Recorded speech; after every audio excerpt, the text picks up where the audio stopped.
देखो जो DPSP topic चल रहा था, अभी हमने कुछ क्वेश्चन भी उस पे भेजे थे, देखा होगा आपने, ठीक है। और इधर 23 का भी भेजा था, 21 20 जितने भी आईएएस में 20 21 22 23 22 का तो आप क्वेश्चन आंसर में मिल जाएगा। तो मतलब क्या आरओ में देखो 2023 में आया है, कल मैं क्या डिस्कस कर रहा था, तो खुद ही देखिए आप, मतलब जो भी हम बताते हैं वो लगभग वो चीजें हो रही तभी हम बता रहे हैं। 20 का भी आईएएस का मैंने भेजा, देखो अलग से तो क्रॉप करके अलग भी भेज दिया हमने, 21 का भेजा है, ठीक है। चलिए अब कुछ डीपीएसपी की चीजें रह गई थी, उसको भी हम लोग क्या करेंगे यहाँ पे कवर कर लेंगे। जैसे थोड़ा सा समझिएगा डीपीएसपी में क्या क्या बातें रह गई थी, फिर हम लोग का क्वेश्चन आंसर पे डिस्कस करेंगे। आप घर पे लगा लीजिए क्वेश्चन आंसर, लेकिन कुछ अच्छे क्वेश्चन हैं जिनका मतलब थोड़ा सा तर्क होता है, कार्य है, वो थोड़ा सा हम बताएंगे, बाकी आप लोग लगाओगे, क्लियर। हाँ बताइए, ये वाला क्वेश्चन आंसर वाला तरीका आपका ठीक है कि नहीं, ग्रुप में भेज दिया करो इसको पीडीएफ को, ठीक है। अभी आप जब तक अपने आप नहीं एक बार पढ़ के क्वेश्चन सॉल्व करोगे तब तक कुछ नहीं हुआ, एग्जाम में नहीं होगा। आप पहले खूब कायदे से पढ़िए नोट्स को और फिर सारे क्वेश्चन निकाल, लगभग में कितने क्वेश्चन हैं इसमें 50 55 कैसे कितने हैं लगभग क्वेश्चन पीडीएफ में, 50 से 60 है लगभग, है ना, कोई नहीं 57 है। तो उसमें मौलिक कर्तव्य के भी क्वेश्चन है, मौलिक कर्तव्य हालांकि नया टॉपिक है, क्लियर। अब आइए, कभी भी मौलिक कर्तव्य अलग से नहीं पढ़ पाओगे, क्योंकि डीपीएसपी मौलिक कर्तव्य मौलिक अधिकार तीनों को क्या कर देता है, मिक्स करके क्वेश्चन देता है। डीपीएसपी मौलिक अधिकार और मौलिक कर तीनों को क्या कर देगा, मिक्स कर देता है अक्सर क्वेश्चन में, ठीक है। आइए देखते हैं कुछ बातें जो रह गई थी उसके हम लोग चर्चा करते हैं। जैसे डीपीएसपी के बारे में क्या क्या इंपॉर्टेंट बातें थी, कुछ बातें हैं, फिर हम अपने उसी क्वेश्चन आंसर पे भी आएंगे, बहुत संक्षेप में बातें बताएंगे इसमें। सबसे पहले आपने डीपीएसपी में क्या देखा था, थोड़ा रिकॉल कीजिएगा। भाग 3 देखा था, भाग 4, भाग 4 में कौन सा आर्टिकल था, आर्टिकल 36 टू 51, ठीक है, ये आर्टिकल देखा था। साथ साथ एक क्या रखेगा, डीपीएसपी को विशेषता वाला किसने कहा है, डीपीएसपी की तुलना किससे की, डीपीएसपी को विशेषता के रूप में तुलना किसने की है, ठीक है, याद रखिएगा विशेषता किसने कहा है, बी आर अम्बेडकर, ठीक है, याद रखिएगा बी आर अम्बेडकर। फिर जो क्वेश्चन आ जाए, डीपीएसपी विशेषता तो बी आर अम्बेडकर हो गई। दूसरी बात आ जाए इसमें, डीपीएसपी और मूल अधिकार, और किसको, मूल अधिकार को संविधान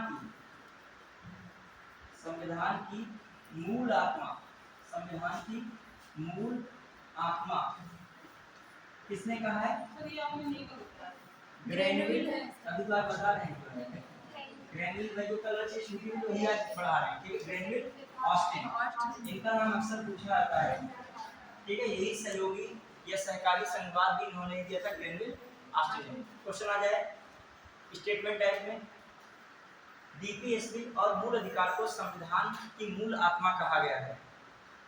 फिर नीचे आ जाए, इस तरीके का कथन ग्रेनविल ऑस्टिन ने कहा, तो तुम्हारे दिमाग में बस एक ही बात बसा है कि संविधान की मूल आत्मा जो है प्रस्तावना है, क्या कहते हो, लेकिन संविधान की मूल आत्मा प्रस्तावना के इतर कौन है, डीपीएसपी और मूल अधिकार भी, तभी हमने लिखा उसको उन्होंने संविधान की आत्मा हृदय कहा है। देखो आत्मा हृदय में कई सारी चीजें हो जाती है, एक आत्मा हृदय किसे कहा गया है, आर्टिकल 32 को कहा गया, किसे कहा गया, वो बी आर अम्बेडकर ने कहा है। इन्होंने ग्रेनविल ऑस्टिन ने किसको मूल आत्मा कहा है, डीपीएसपी और मूल अधिकार को, क्लियर। और सामूहिक रूप से जो है संविधान की मूल आत्मा कही गई है, किसे कहा गया है, प्रस्तावना को कहा गया, क्या कहा गया, प्रस्तावना, क्लियर, बढ़ेंगे। अब आइए जो हम लोग देखें और क्या मामला है इसमें, कुछ विशेषता की बातें हैं, जैसे डीपीएसपी में विशेषता की बातें क्या है, डीपीएसपी में क्या विशेषताएं बता सकते हो, एक किसकी बात करता है, कल्याणकारी राज्य की, अभी आगे चर्चा जब आएगी तो आएगी इसकी भी, ठीक है। तो ये कल्याणकारी राज्य की बात में विशेषता में हम बोल रहे हैं, इसमें क्या क्या हम आगे बढ़ते हैं विशेषता में, और विशेषता में क्या है, फिर क्या मैंने बताया था, देखिए एक बात, जो डीपीएसपी की विशेषता सबसे मेन क्या है, राज्य किसी भी कानून या नीति को प्रभावी बनाने के लिए किसको ध्यान में रखती है, डीपीएसपी को ध्यान में रखती है, तो इस बात को भी लिखेगा।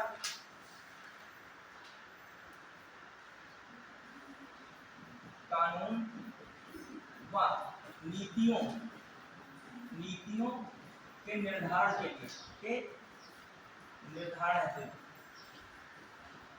के लिए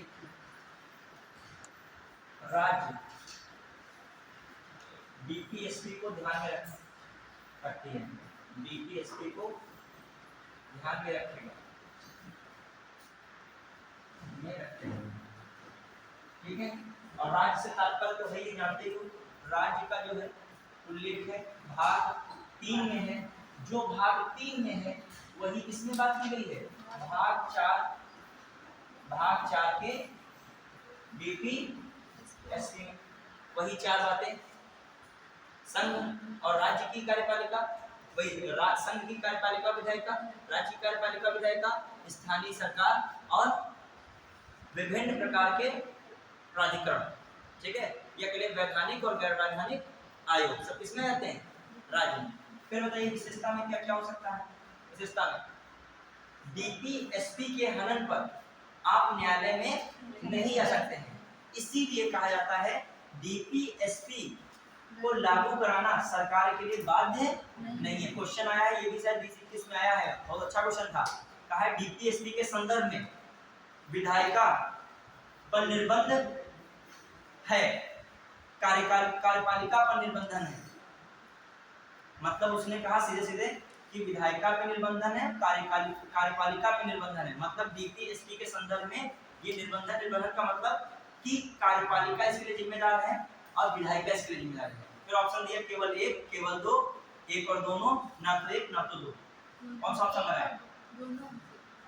ये जो लाइन में लिखाने जा रहा है इसको वहां यूज कीजिए। मतलब उसने क्या कहा, डीपीएसपी के संदर्भ में, ठीक है, कार्यपालिका भी निबंधन में नहीं है, मतलब कार्यपालिका के लिए वो बाध्यकारी नहीं है और विधायिका के लिए भी बाध्यकारी नहीं है, तो बात खत्म। तो इसमें लगाना चाहिए ना तो एक ना तो दो। समझ रहे हो? देखो धीरे धीरे आपकी चीजें विकसित होंगी। ये क्वेश्चन आया भी, क्वेश्चन आंसर कराएंगे। हां, आपने बताया कि जैसे नीति निर्देशक तत्व इनको लागू कराने के लिए न्यायालय में नहीं जा सकते हैं, लेकिन कोई भी राज्य है नीति निर्देशक तत्वों के आधार पर कोई कानून बनाता है, तो उसको जैसे कि अभी जैसे महिलाओं के लिए हिमाचल प्रदेश के 18 से 21 शादी के लिए कर दिए, तो इसके लिए क्या न्यायालय जो चाहे तो राज्य के लिए कर सकता है? नहीं, देखिए एक चीज और, ये कोई सामाजिक कार्यक्रम है, कोई सामाजिक कार्यक्रम सरकार ने बनाया है, तो आप ये नहीं कह सकते हो कि 18 वर्ष से 40 वर्ष की आयु की है तो वहाँ 16 से काहे नहीं की। तो सरकार बता रही सामाजिक कार्यक्रम किसका हिस्सा है? डीपीएसपी का हिस्सा है। मुझे लग रहा है समाज में जो 18 से जो है इतने की क्राइटेरिया वाले लोग ज्यादा कमजोर है, तो मुझे इतने को देना है। तो जा सकता है कि ये जो सहायता है, काम पाने का अधिकार है, लोग सहायता पाने का अधिकार है, ये सरकार की मंशा पर स्पष्ट होगा। कितनी लोग सहायता सरकार दे पाती है इसके लिए आप कहाँ नहीं जा सकते हो।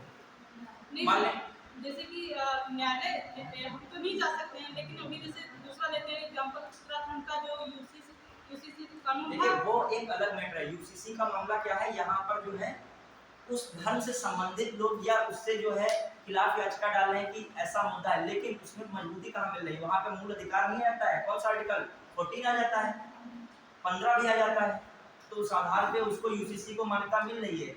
लेकिन बात ये है कि उसको लागू करने में ये होगा, बहुत सारे जो धर्म हैं वो अपने अपने एक्ट के अनुसार क्या कर रहे हैं, विवाह इत्यादि चीजें हैं, तो उन सभी कानूनों को संसद द्वारा क्या किया जाना चाहिए, समाप्त किया जाना चाहिए। सर जैसे कि नीति निर्देशक लागू नहीं कर सकते, लेकिन जो न्यायालय है उसे रोक सकती है। न्यायालय तो हर चीज को रोक सकती है, न्यायालय तो स्टे कर ही सकती है, ठीक है।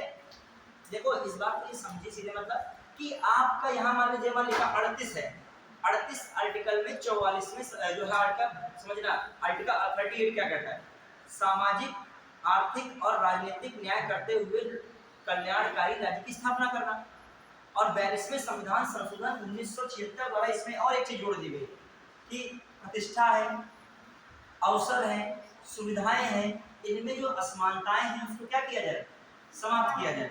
अब सरकार नहीं समाप्त कर पा रही है समानता, तो आप जो है न्यायालय में नहीं आ सकते। क्यों? अब सुविधाओं में असमानता सरकार कैसे समाप्त कर पाएगी?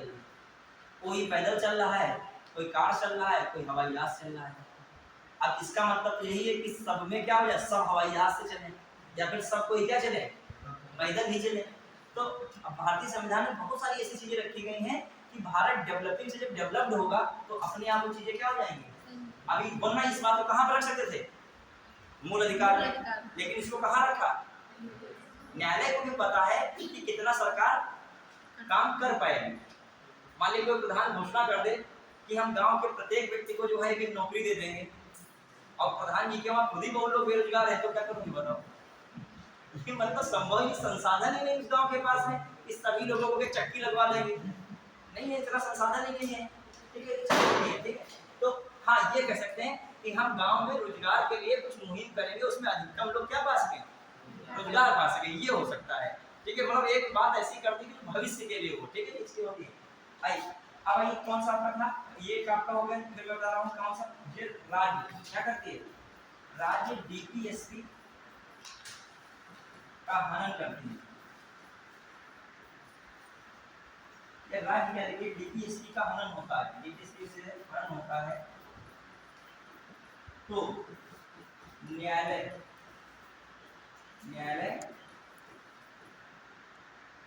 द्वारा लागू नहीं कराया सकता है, न्यायालय द्वारा लागू नहीं कराया जा सकता है।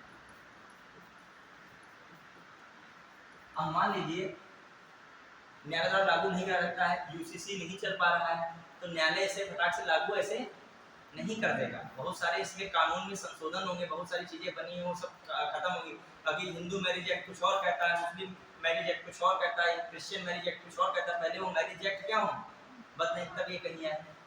तो सिंपल है कि डीपीएसपी को लागू नहीं हो रहा, तो इसके लिए हम न्यायालय में जाकर इसे लागू नहीं करा सकते। ये पहले ही डीपीएस में बात कर दी गई, ये बात जो है डीपीएस में संविधान निर्माताओं ने जो बनाया इसको पहले ही बता दिया कि इसके लिए आप न्यायालय की लड़ाई मत कीजिएगा, कि अभी न्यायालय से लागू नहीं करा सकती है। क्लियर?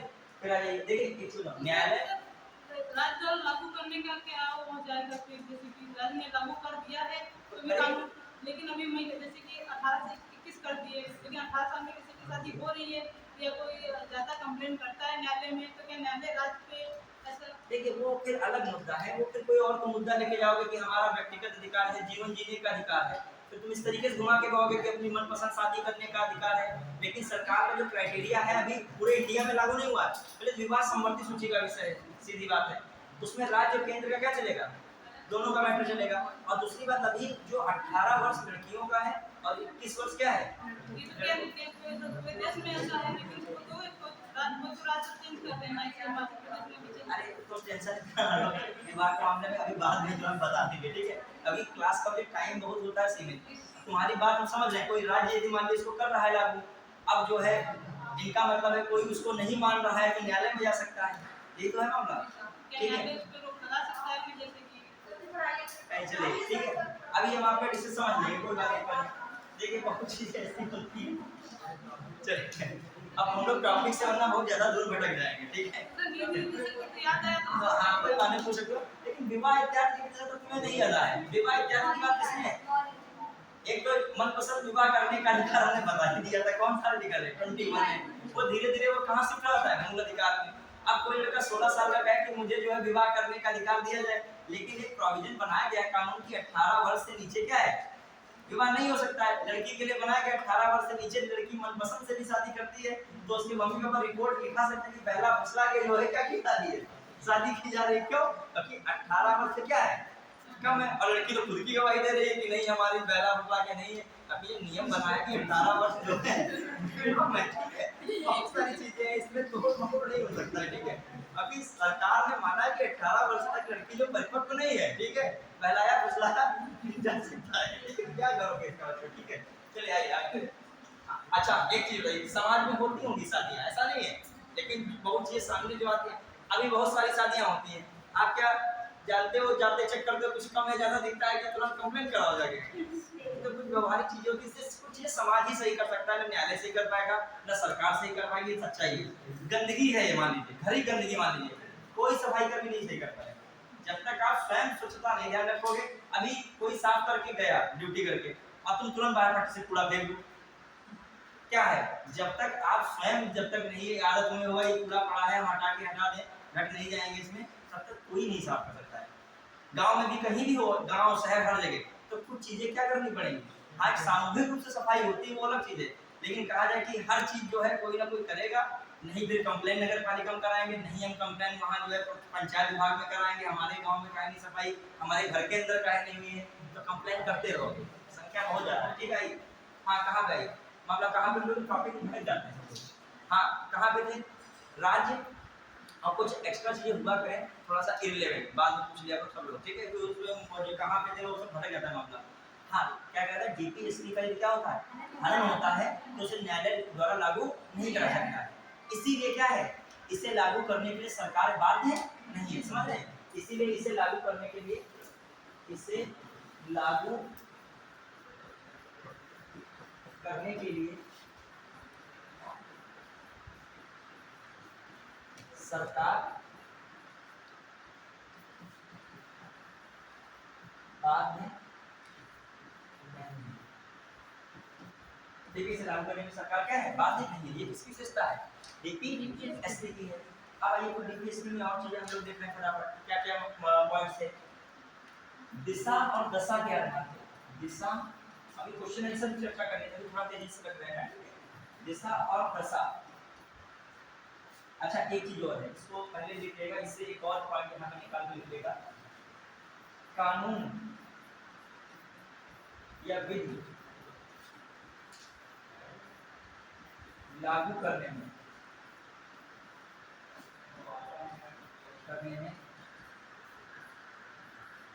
डीपीएसपी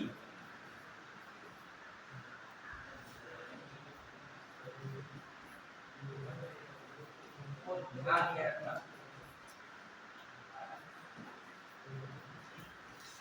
ध्यान में रखना राज्यों का क्या है, राज्य का कर्तव्य है, राज्य का कर्तव्य। हम बहुत सारी ऐसी बुक की लाइनें पढ़े हैं जो सीधे एग्जाम में वहां से कटिंग करके हम भेज सकते हैं। पिछली बार में तो ऐसे कुछ आया था, कोई नहीं कर पा रहा था, कहते कहाँ से आया, सब यूट्यूब पे चिल्ला रहे थे कहाँ से आया, इसका ये ऑप्शन होगा वो होगा, अब देखो आंसर की में हम जो हम उसको कट करके उतना ही हम जान गए कि यही आंसर होगी, जो बुक की लाइन उठाई थी उतने में डार्क कर दी, वही लाइन आ गई। अब वो यूट्यूब पे मतलब जब ट्रेंड में चलता है उतने पे रहते हैं, मान लीजिए बहुत सारी चीजें होती है कि जो पढ़ा रहे हैं भैया हमारा कुछ अलग हटके एग्जामिनर ने बना दिया, किसी किताब के बीच की लाइन तो उठा दी, अब कथन ए और कथन बी तुझे कहे कथन ए तो पता नहीं बी कहाँ, गूगल भी नहीं सर्च कर पाएगा, अभी लैंग्वेज वाली चीज होगी तो गूगल सर्च वही करता, थोड़ा बहुत फैक्ट मिले वो सर्च वही कर सकता है जिसने कोई बढ़िया अच्छी किताब पढ़ी हो किसी राइटर की, उसमें वो लाइन क्या हो तब बता सकता है रेफरेंस में ये फला फला बुक की लाइन है, ठीक है। फिर आगे दिशा और दशा के आधार पर डीपीएसपी को 3 वर्गों में बांटा गया है, 3 वर्गों। यहाँ से क्वेश्चन जो किया है तभी मैं करा रहा हूँ, थोड़ा क्वेश्चन पूरा ना बनाना हो तो बना दे, यहाँ से बांटा गया। अभी फटाफट क्वेश्चन आंसर का आप लोग आंसर बताओगे, तो ये करेंगे क्वेश्चन आंसर रात आप देखो सब बताओगे, लगभग एक दो को छोड़ के लगभग सारे बताओगे। एक दो को इसमें मानते हैं कि जीएस 100% बोलना उसकी बेइज्जती है, हाँ क्या, हाँ दे 3 वर्गों में देखिए ध्यान से, कौन कौन 3 वर्ग है तो ध्यान दीजिएगा। एक पहला कौन है, बौद्धिकवादी,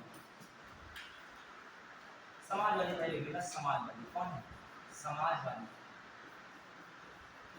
देखो मूल संविधान में डीपीएसपी को 3 वर्गों में नहीं बांटा गया, ध्यान रखिएगा, लेकिन दिशा और दशा के आधार पर इसको कितने वर्गों में बांट दिया गया, 3। अब क्योंकि एग्जाम में क्वेश्चन आ रहा है तो इसीलिए हमको क्या करना पड़ेगा, 3 के आधार पे देखना पड़ेगा, क्वेश्चन आया हुआ है पता पूछ ले इसमें कौन समाजवादी डीपीएसपी नहीं है या कौन समाजवादी डीपीएसपी है, ठीक है, तो समाजवादी हो गया, ठीक है, और दूसरा भी पढ़ोगे कौन है, गांधीवादी, और तीसरा कौन है, उदार बौद्धिकवादी। अच्छा इसमें कौन कौन से आर्टिकल में एक बार ध्यान दीजिएगा बस, देखिए इसमें एक आर्टिकल है बहुत इंपॉर्टेंट है, आर्टिकल 38, कौन आर्टिकल है 38, ठीक है, पहले हम आर्टिकल लिख रहे हैं फिर उसके अंदर चर्चा आप लोग करेंगे, हम लोग बताएंगे आप भी बताएंगे हम भी करेंगे। आर्टिकल 39 सबसे विस्तृत आर्टिकल और इंपॉर्टेंट आर्टिकल कौन है, 39, अभी मैंने ऐसे लिख दिया क्लियर। फिर आ जाइए अभी मैं इसमें चर्चा करता चलूंगा, आर्टिकल 39 का ए, ये भी हो सकता है 39 के अंदर अलग से लिख दिया इसमें। फिर मान लीजिए आर्टिकल 41 समाजवादी दिया जाता है, आर्टिकल 42 ये भी समाजवादी में आ रहा है, आर्टिकल 43 ए ये भी किसमें आ रहा है समाजवादी और आर्टिकल जो है 47, ये भी किसमें आ रहा है? समाजवादी में। ये आर्टिकल किसमें आ रहे हैं? समाजवादी में। अब आ जाइए आर्टिकल 43 लिख लेगा, आर्टिकल 43। ठीक, अब बताइएगा इनमें से ये कितने आर्टिकल? 38, 39, 39 से 41, 42 और कौन है? 43, 43 से 47। इसमें हमने कौन नहीं लिखा है? 40 नहीं लिखा है, बीच में छोड़ दिया हमने। 43 का बी क्या कर दिया हमने? छोड़ दिया है। 48, 49, 50, 51 क्या कर दिए? छोड़ दिए। यही आर्टिकल किसमें आते हैं? समाजवादी में। अब सोचिए समाजवादी में क्यों आ रहे हैं? पहले समाजवादी का मतलब यही होता है कि असमानता को क्या करना? कम करना। ठीक है, अब ध्यान देना इसमें क्या है। पहला जो आर्टिकल 38 है, इसमें क्या क्या बातें की जा रही हैं? सबसे पहली वही बात है, क्या थी? कल्याणकारी, 60 में लिख रहा हूँ, कल्याणकारी जो बता चुका हूँ। और कल्याणकारी राज्य की स्थापना कब होगी? सामाजिक आर्थिक व राजनीतिक न्याय से।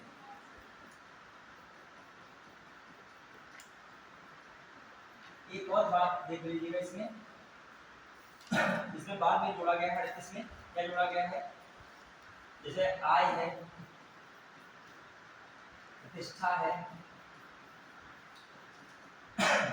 सुविधाएं हैं, सुविधा इत्यादि में असमानता दूर करना, असमानता क्या करना? कम करना।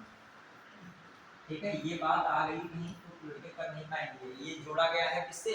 42वें संविधान संशोधन 1976। अभी मैं एक साथ लिखवा दूंगा कौन कौन सी चीजें जोड़ी दी आपने। ठीक है, एक ही साथ, इनका कंफ्यूजन ही खत्म हो जाएगा। ठीक है, अब आइए लेकिन ये आ जाए, आय, प्रतिष्ठा, अवसर, सुविधाएं इत्यादि में असमानता को कम करना किस आर्टिकल में बताया गया? तो हम बहुत सारे आर्टिकल पढ़े तो कहीं समझ पढ़ाया ही, लेकिन किसमें है ये? 38। फिर आ जाइए कुछ और 39 का थोड़ा सा हमने कल एक्सप्रेशन कम किया था, थोड़ा एक्सप्रेशन इसको ज्यादा कर रहे हैं, कल टाइम कम था क्योंकि तभी हमने कम किया था। ठीक है, इसमें क्या है?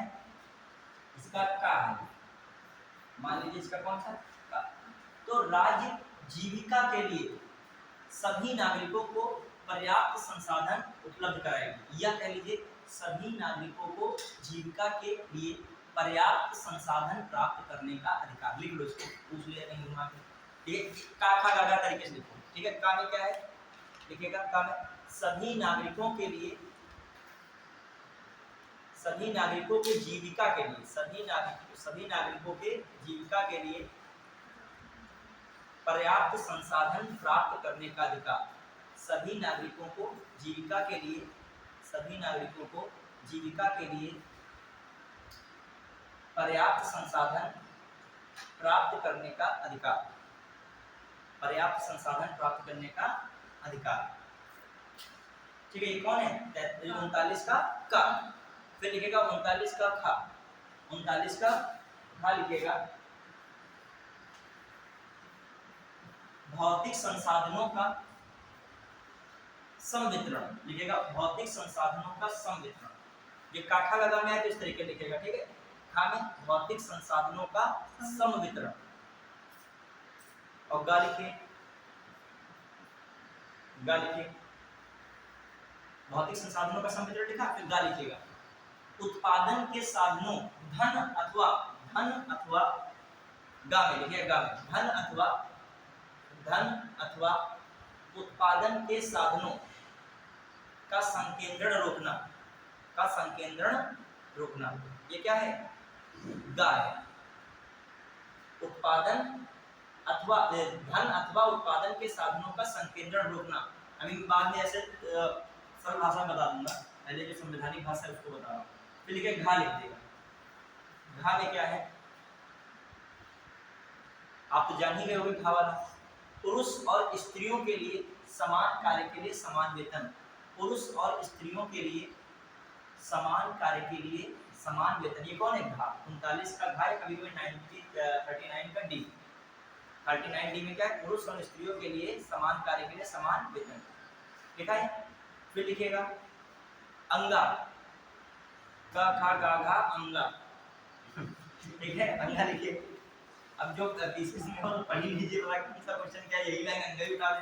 ये कर्मकारों के लिए स्वास्थ्य तथा शक्ति, कर्मकारों के लिए स्वास्थ्य और शक्ति, कर्मकारों के लिए जो काम करने वाले लोग हैं उनके लिए भी क्या कहा जा रहा है, स्वस्थ, उनके लिए भी हेल्थ की बात की जा रही है। कर्मकारों के लिए स्वास्थ्य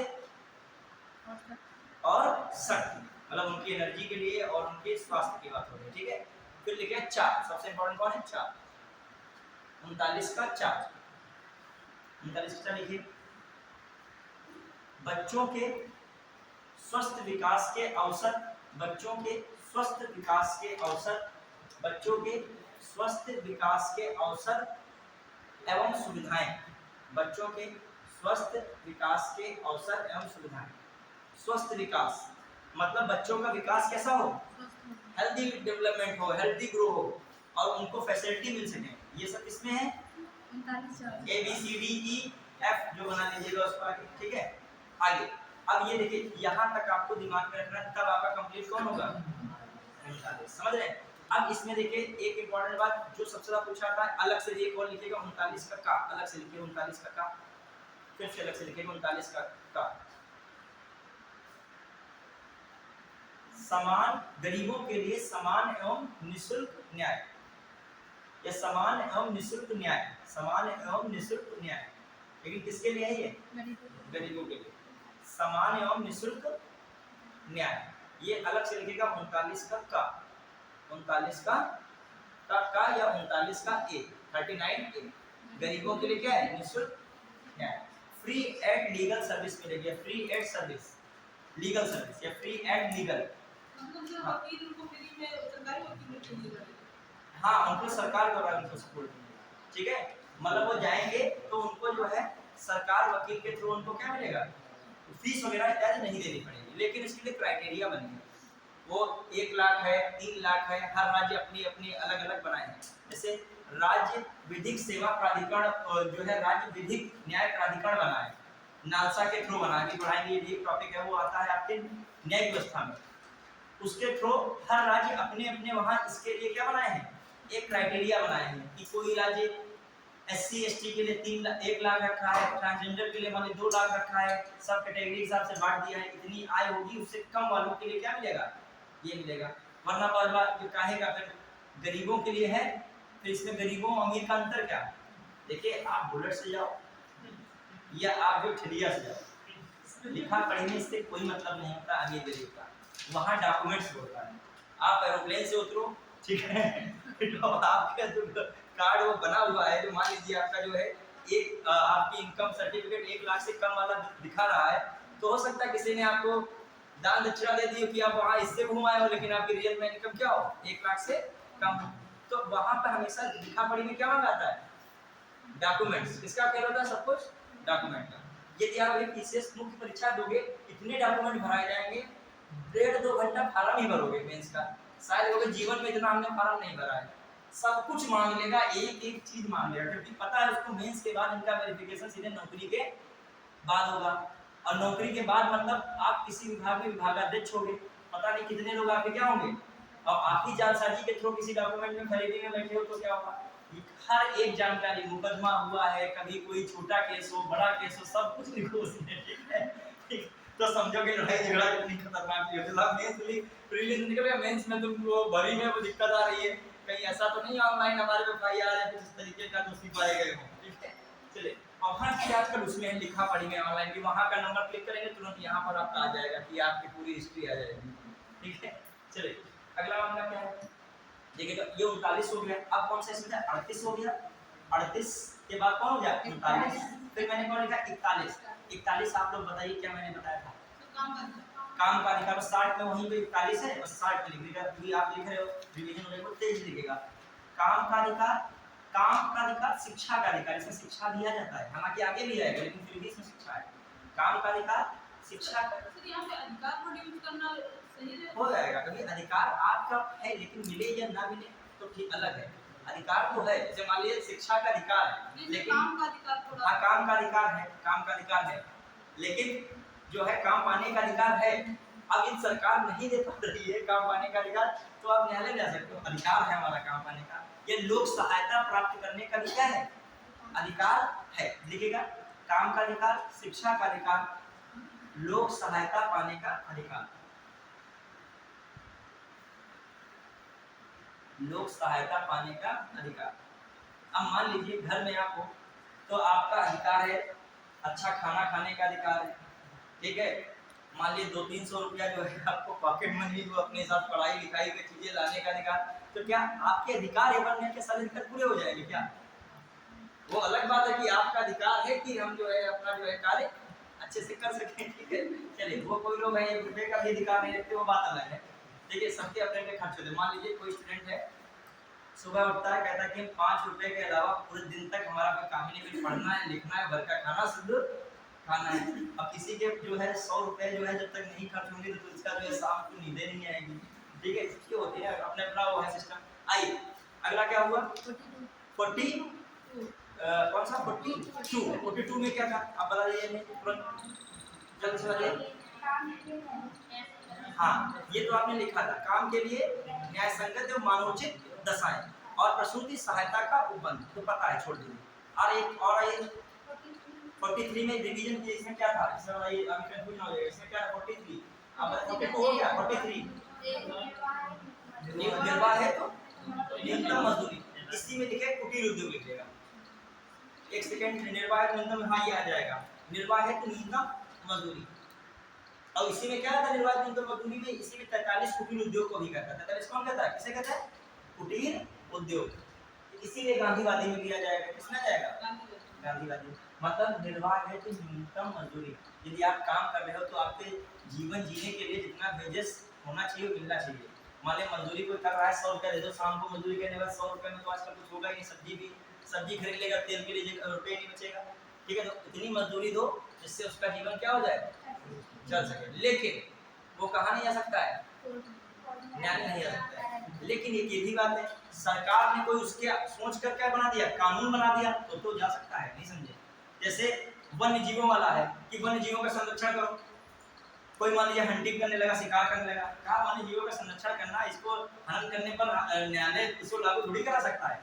लेकिन इस चीज को सरकार ने ध्यान में रखा है। इसको ध्यान में रखकर सरकार ने क्या बना दिया? वन्य जीव संरक्षण अधिनियम 1972 बना दिया। उसमें सारे प्रोविजन कर दिए, इतने जानवर को मारोगे इतनी सजा मिलेगी, अब तुम उसमें चले गए दायरे में। क्लियर? आइए अगला कौन है? 43 का एक जान लीजिए कौन है इसमें?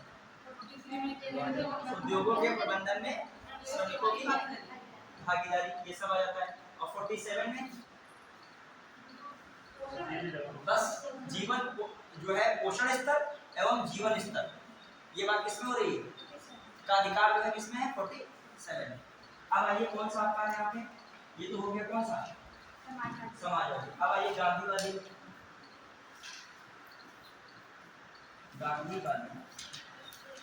गांधीवादी बताइए कौन कौन सा है? एक 40 तो जाएगा, ये आर्टिकल कौन जाएगा? 40 तो आर्टिकल गांधी का याद ही रखना, क्वेश्चन आता है 40 आर्टिकल किसका है? गांधी जी का, ठीक है, ध्यान रखिएगा। गांधीवादी। और आइए गांधीवादी में और कौन हो सकता है? 43 भी हो जाएगा गांधीवादी। अभी 43 कौन है? कुटीर उद्योग है, ठीक है। फिर गांधीवादी में कौन हो सकता है? 43 का बी बहुत इंपॉर्टेंट है गांधीवादी के लिए। कौन है? सहकारी सोसाइटी का संवर्धन। गांधी जी कहते सब लोग सहयोग में कार्य करो। सहकारी बात कौन कर रहा है? गांधी जी कर रहे हैं। 45 का भी जरूरी है इसमें। फिर आ जाइए और गांधी जी के इंपॉर्टेंट कौन है? 46। गांधी के लिए कौन इंपॉर्टेंट? 46। और गांधी के लिए गांधीवादी में कौन आएगा? 47 भी आ जाएगा, 48 आएगा। देखो गांधी जी के बारे में जानते हो तो आप आर्टिकल याद कर लोगे। गांधी किसकी बात करेंगे? गांव की बात करते हैं। कहते हैं कि विकेंद्रीकरण का समर्थन करते हैं। कहते हैं देश का विकास कहाँ से है? गांव से। किसका कहते हैं? गांधी जी का, ठीक है। फिर आ जाइए, फिर जो हम लोग देखें 43 कुटीर उद्योग की बात करता है तो गांधी जी भी कहते हैं आत्मनिर्भर बनो। आत्मनिर्भर के लिए आप क्या कर सकते हो? कोई छोटा सा उद्योग आप चला सकते हो।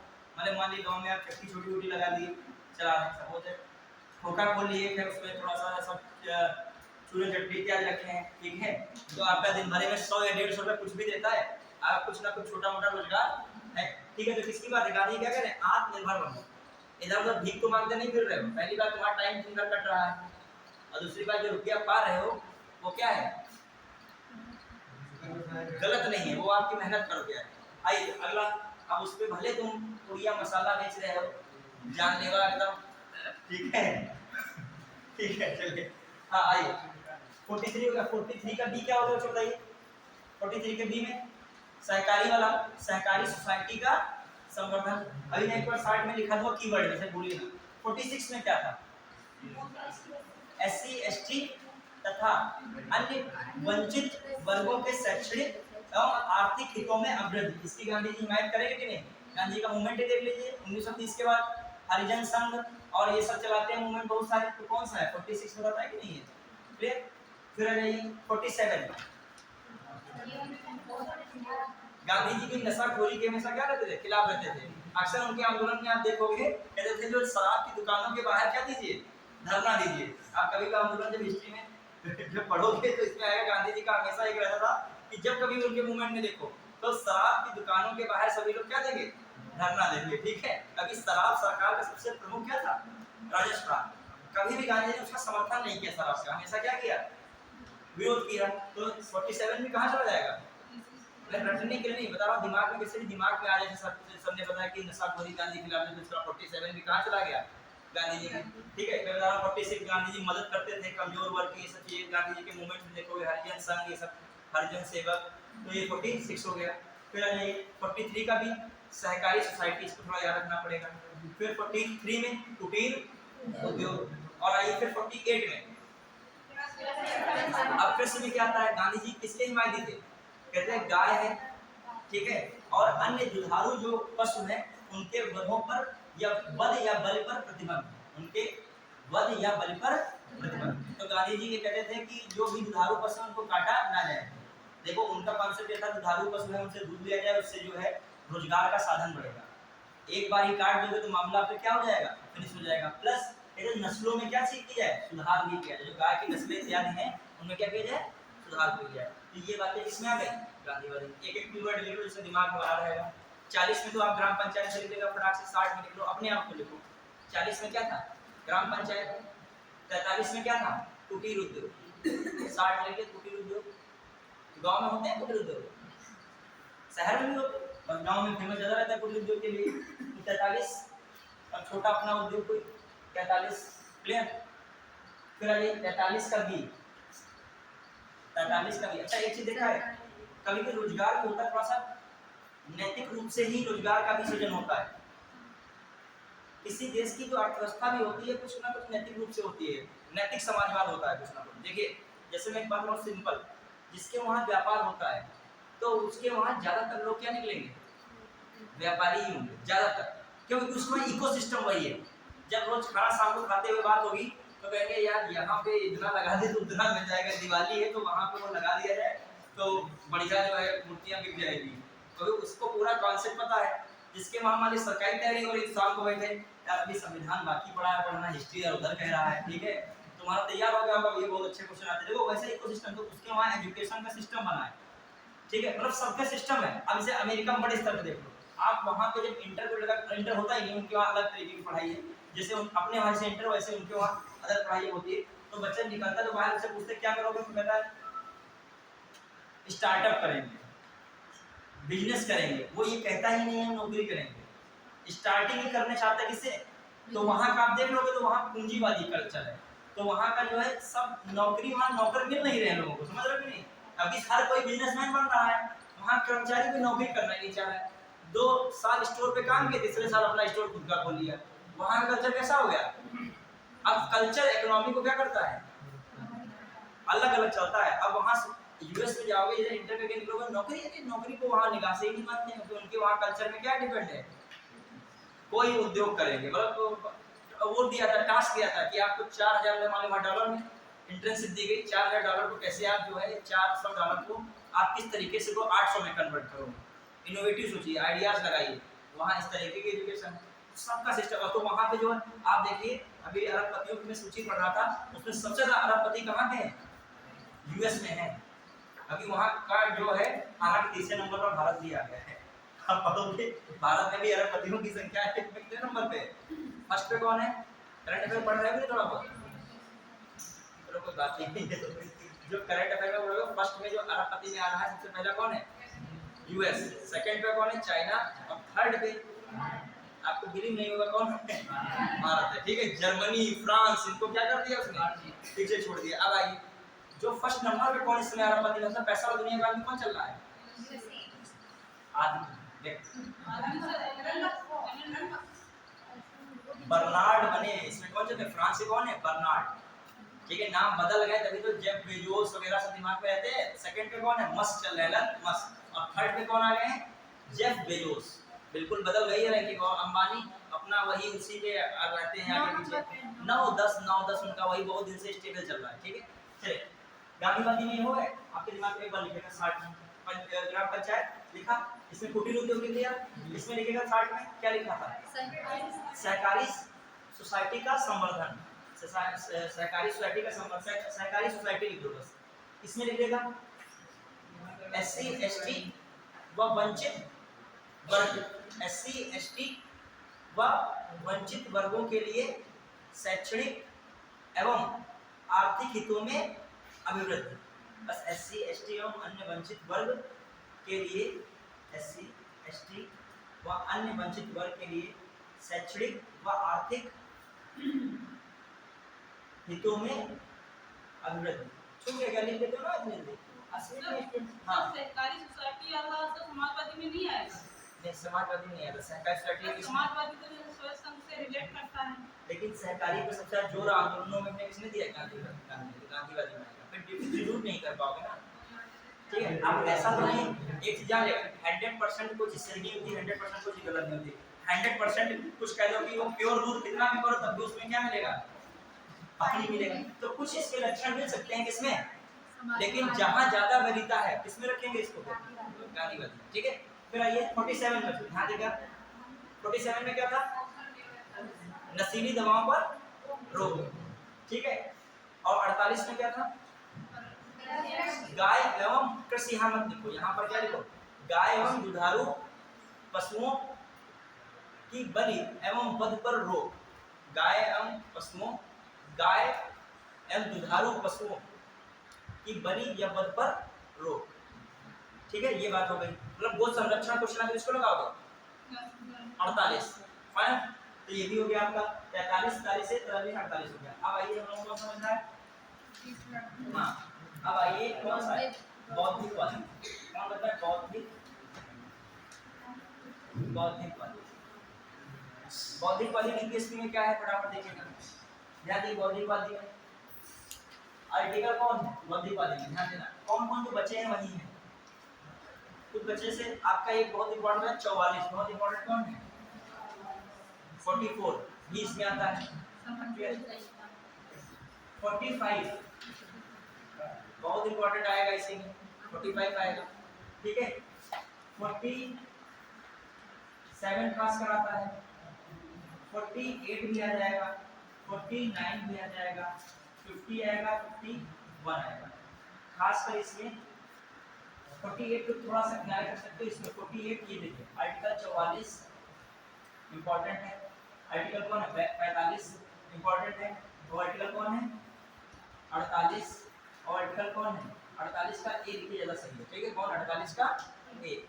और फिर कौन है? 49, और फिर कौन है? आर्टिकल 50, और आर्टिकल कौन? 51। ये बौद्धिकवादी। बौद्धिकवादी का मतलब देखिए, जैसे मान लीजिए 44 है समान नागरिक संहिता, ये बौद्धिकवादी बात है कि एक देश तो एक कानून, ये कॉन्सेप्ट है किसमें? बौद्धिकवादी। ये किसकी बात हो रही है? बौद्धिक। तो यूसीसी जो कहते हो, यूनिफॉर्म सिविल कोड। ठीक है, समान नागरिक संहिता।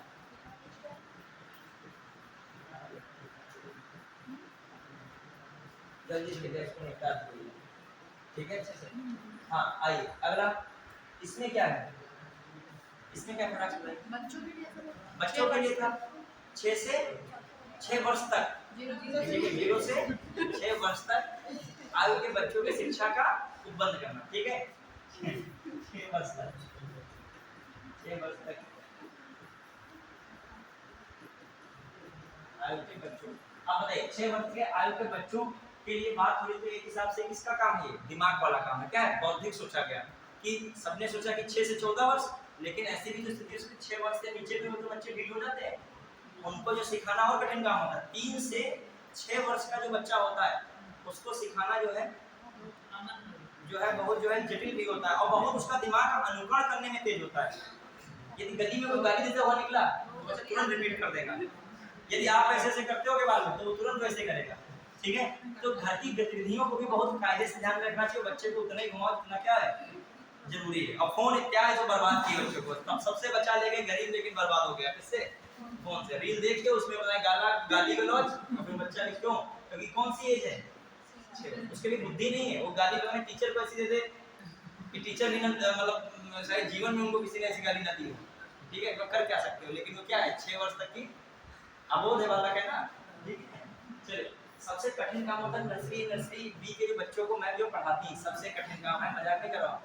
आप क्या पढ़ाओगे सोचो, उसको कैसे पहले ऐसे लिखना सिखाया जाता है बहुत दिनों तक। ठीक है, तो फिर ऐसे लिखते धीरे लिख पाता है। बहुत स्किल मैम को लेनी पड़ती होगी, इसमें ट्रेनिंग आए दिन होती होगी। चलिए, और बच्चा अपने घर का सब माफिया होता है। 6 वर्ष तक बच्चे को पता नहीं होता, उसको लगता है यही संसार है दुनिया। 48 से लेके तो इसीलिए लोग बौद्धिक लोगों ने दिमाग लगाया कि उनकी भी शिक्षा की क्या होनी चाहिए, व्यवस्था होनी चाहिए। फिर आइए इसमें वन्य जीव की बात हो रही है, वन्य जीव के संरक्षण की बात, तो ये भी बौद्धिकवादी बात हो गई। अब आइए इसमें 49 है, ये बौद्धिकवादी तो बात है कि राष्ट्रीय स्मारक है, स्मारक ठीक है, स्थान है, वस्तुएं हैं, ये सब इनका क्या करना है, संरक्षण करना है। 50 में बताइए फटाक से, 50 में जो बताया था वही कार्यपालिका, ठीक है, कार्यपालिका और न्यायपालिका में पृथक्करण, न्यायपालिका में क्या पृथक्करण, ये था। और 51 जानते हो अंतरराष्ट्रीय शांति और सुरक्षा, अंतरराष्ट्रीय शांति और सुरक्षा, अंतरराष्ट्रीय शांति और सुरक्षा, ये किसमें है, क्या मतलब है बात करता है। अब आ जाइए, तो आपके तीनों आदत जो आधार थे वो हो गया। डैडी संशोधन, डैडी संशोधन कौन कौन से एक ही साथ निपटा दिए इसको, कौन कौन डीपीएससी में क्या हुआ संशोधन, जैसे चलो आप संशोधन में बताइए। जैसे 42वां संशोधन, 42वें सीएए 1976 द्वारा डीपीएससी में 4 तत्व जोड़े गए, 4 तत्व जोड़े गए।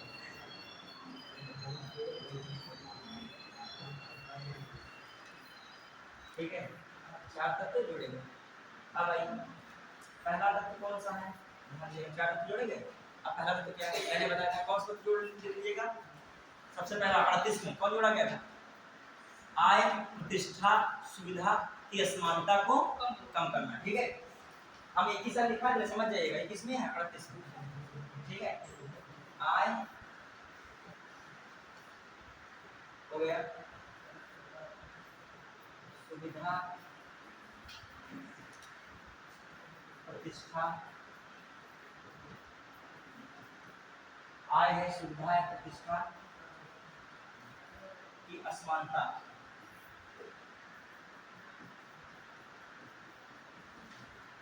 कम करना।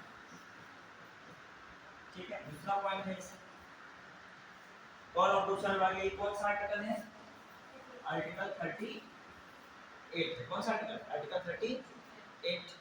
फिर आर्टिकल 38 में जोड़ दिया गया था कौन सा नाम सुना रहा 42। अब आइए 39, अब सीधे से लिखी जाए, ये इसमें ए लिख के आता है। आर्टिकल 39 में ए में जोड़ दिया गया क्या, हाँ, निःशुल्क विधिक सहायता, निःशुल्क विधिक सहायता, निःशुल्क विधिक सहायता। क्लियर, ये हो गया आपका। फिर आ जाइए आर्टिकल 43 का ए, आर्टिकल 43 का एक क्वेश्चन आया है कि इनमें से बताइए 42 संविधान संशोधन कौन सा जोड़ा गया, ऐसे दे दिया क्वेश्चन। ठीक है, ये कौन सा जोड़ा गया 43 का, क्या था, उद्योगों के प्रबंधन में श्रमिकों की भागीदारी, उद्योगों के प्रबंधन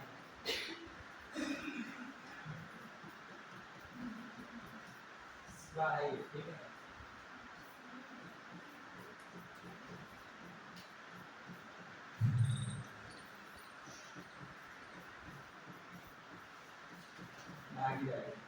फिर आर्टिकल कौन सा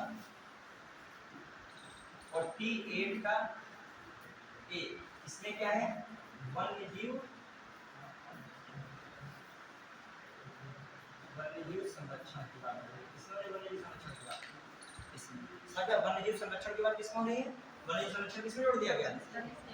वन्यजीव संरक्षण या पर्यावरण संरक्षण व संवर्धन। पर्यावरण संबंधित बात किसमें रखी गई? 48 के में किसमें है? 42वें संविधान संशोधन। सर भाई ये समझो। अब आ जाइए एक और देखिए कौन सा में है आर्टिकल? आर्टिकल 43 का बी था कि नहीं? आर्टिकल 43 का बी ये कौन था? इसमें सहकारी सोसाइटी की बात हो रही थी। सहकारी सोसाइटी की बात हो रही थी। सहकारी सोसाइटी का संवर्धन, इसको कौन संविधान से जोड़ा गया है? 97 CAA 2011। याद रखिएगा इसको। और भी क्वेश्चन सुन हो रहे हैं। अब आ जाइए एक और आया था 39 का, आपका 39 का 4 इसे कहते थे, ठीक है। कौन था सर? ये है बालकों के स्वस्थ विकास का अवसर। ये कौन सा नाम सुना? 44वें CAA 1978। इतने ही है, बाकी जो है आपके ऑलरेडी उसमें थे क्या पहले से ही वर्णित थे। इसमें मूल अधिकार में जो आपके डीपीएसपी में मिलते हैं। तो जो मेन थे वो मैंने आपको लिखा दी। 4 वहां से रखेगा। 42वां वाला थोड़ा पूछा था। कौन कौन 4 थे? एक आपका जो असमानता कम करना था, प्रतिष्ठा है, सुविधा है, आय है, और दूसरा क्या था आपका 39 का विधिक निःशुल्क विधिक सहायता। फिर 43 का उद्योगों के प्रबंधन में श्रमिकों की भागीदारी। और फिर कौन सा था? 48 का 4 तो वही फिक्स हो गए थे। एक यहाँ हो गया और एक कौन हो गया? सहकारी वन हो गया। ये भी पूछा जाता है। अब थोड़ा सा क्वेश्चन आंसर में चल रहे हैं, ठीक है। पढ़े अब चले। आप लोग बताइएगा, दिमाग घुराइएगा जब आप कोई टॉपिक को बढ़िया से पढ़ते हैं। एक लाइन लिखेगा कि एक और मिनर्वा मिल्स वाद। मिनर्वा मिल्स वाद 1980 में लिखेगा। मिनर्वा मिल्स वाद 1980। मिनर्वा मिल्स वाद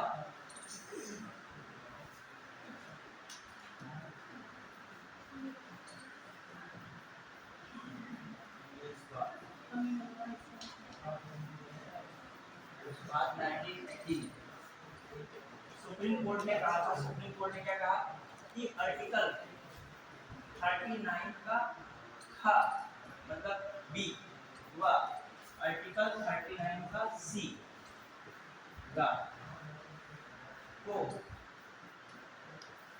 मूल अधिकार 14 व आर्टिकल 14 व आर्टिकल 19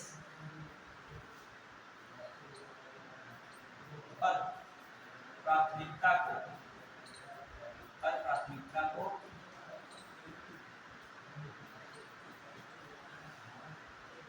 संवैधानिकता दी।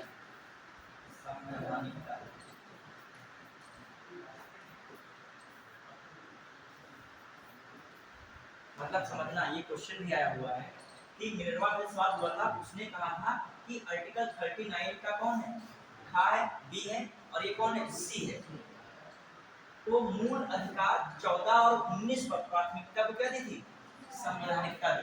मतलब क्वेश्चन आता है, एक स्टेटमेंट आया था डीपीएस मिनर्वा मिल्स वाद के संदर्भ में। पहला स्टेटमेंट दिया था कि सभी डीपीएसपी पर आर्टिकल 14 और 19 सभी डीपीएसपी को आर्टिकल 14 और 19 पर प्राथमिकता को संवैधानिकता दी गई। फिर अगला लिखा था ऑप्शन आर्टिकल 39 खा और 39 गा को मूल अधिकार कौन से? 14 और 19 पर प्राथमिकता को संवैधानिकता दी। मतलब उसको ज्यादा प्राथमिकता दी है किसके आधार पे? खा और गा को। तो ये बात क्या है मिनरवा मिल्स की? सही है। और पहली वाली बात जो सभी वाली है वो बात क्या है? गलत। सभी नहीं होगा, केवल कौन आर्टिकल? 39 था और 39 था। ठीक है, ये मिनरवा मिल्स की बात थी। अब ये कुछ नॉर्मल है, डिफरेंस में कर रहा हूँ। मूल अधिकार और किसमें? डीपीएसपी में। जैसे मूल अधिकार क्या है? वो देखा जाए मूल अधिकार का सकारात्मक है कि नकारात्मक है? थोड़ा सा नकारात्मक है, नकारात्मक बना वो आपके सकारात्मक है, लेकिन वो क्या है? ज्यादातर विरुद्ध की बात करता है। ये कोई भी मामले में उसके आपके सकारात्मक है, लेकिन उसकी प्रकृति ज्यादातर क्या मिल जाती है? नकारात्मक। हो सकता है सकारात्मक लेकिन ज्यादा नकारात्मक, लेकिन डीपीएसपी हर जगह क्या रहता है? सकारात्मक। ठीक है, चलिए दूसरी बात को देखें। जो डीपीएसपी जो आपका मूल अधिकार व्यक्तिनिष्ठ होता है। क्या होता है? व्यक्तिनिष्ठ। मतलब इसमें प्रत्येक व्यक्ति के लिए है, हर चीज क्या है? प्रत्येक व्यक्ति के लिए है कि नहीं? कौन? मूल अधिकार। और वो जो है डीपीएसपी क्या है? सामूहिक कल्याण की बात करता है। तो कुछ चीजें हैं डीपीएस। फिर मूल अधिकार क्या है? न्यायालय में प्रवर्तनीय है, और ये न्यायालय में प्रवर्तनीय नहीं है। क्लियर? फिर उसमें जो है सरकार के विरुद्ध, उसमें क्या है? न्यायालय द्वारा उसे लागू कराया जा सकता है, इसमें न्यायालय द्वारा इसे लागू नहीं कराया जा सकता। तो ये आपके डिफरेंसेस, छोटे-छोटे डिफरेंस उसको दिमाग में थोड़ा रखिएगा। नहीं, ज्यादातर उस पर काम पर रखिएगा, सकारात्मक कम रखिए, इससे नकारात्मक पे क्या है? ज्यादा। लेकिन आप अपने परिप्रेक्ष्य में सोच रहे हो तो क्या आपको दिख रहा है? सकारात्मक। कहेंगे ये मेरा अधिकार है, लेकिन कोई जरूरी नहीं अपना अधिकार के चक्कर में दूसरे के। हाँ, ये तो है ही। मान लीजिए आपको स्वतंत्रता का अधिकार ज्यादा मिला तो अगला व्यक्ति को जो है अधिकार क्या हो जाएंगे? देखिए, स्वतंत्रता जो अति मिल जाए तो देखो हमने क्या करा, मूल अधिकार सर्वांगीण विकास के लिए क्या है? सहायक है। लेकिन जो अति मूल अधिकार मिल जाएंगे, मतलब स्वतंत्रता अति मिल जाएगी आपको, तो आपका सर्वांगीण विकास नहीं, सर्वांगीण ह्रास हो जाएगा। ठीक है, फिर क्या विकास से ह्रास पर पहुंच जाओगे? अभी तुम बचपन से कह रहे हो कि छोटा बच्चा वो 6 वर्ष से ऊपर कह रहा है कि नहीं, हम मूल अधिकार उसको बता दिया कि हमको सभी प्रकार की क्षमताएं मिली हैं, बोलने की क्षमता है, लेकिन वो भी जान ही नहीं पा रहा हम बोलने में क्या बोलेंगे। मतलब पानी मांगो तो तुमको जो है कुछ उल्टा गाली दे के भाग जाए। ठीक है, क्या है कि पानी पियोगे, भगा ले, गाली दे के भाग के तुरंत दूसरे कमरे में क्या कर दौड़ोगे मारने के लिए क्या? और उसे गाली नहीं तो क्या कि बहुत बदतमीज नालायक ढीठ हो गया है। और क्या हो सकता है बताइए? कि बदला की भावना आ जाएगी तुम्हारे अंदर। तुमको कोई भी गाली दे, तुम्हारे अंदर बदला, आक्रोश, दीपन, आक्रोश सब आ जाएगा। लेकिन छोटे बच्चे ने कोई गंदी गाली आपको दे दी तो ये सोचोगे इसके संस्कार निहायत गंदे हैं, ताकि उसके आप दिमाग में कोई को बता है। चलिए अब थोड़ा सा देखते हैं। ठीक है, नहीं आपको दिखाई पड़ रहा है आई टेस्ट का सिस्टम चल रहा है, जूम हो पाएगा? जूम भी नहीं हो रहा है। ठीक है, अनपढ़ कर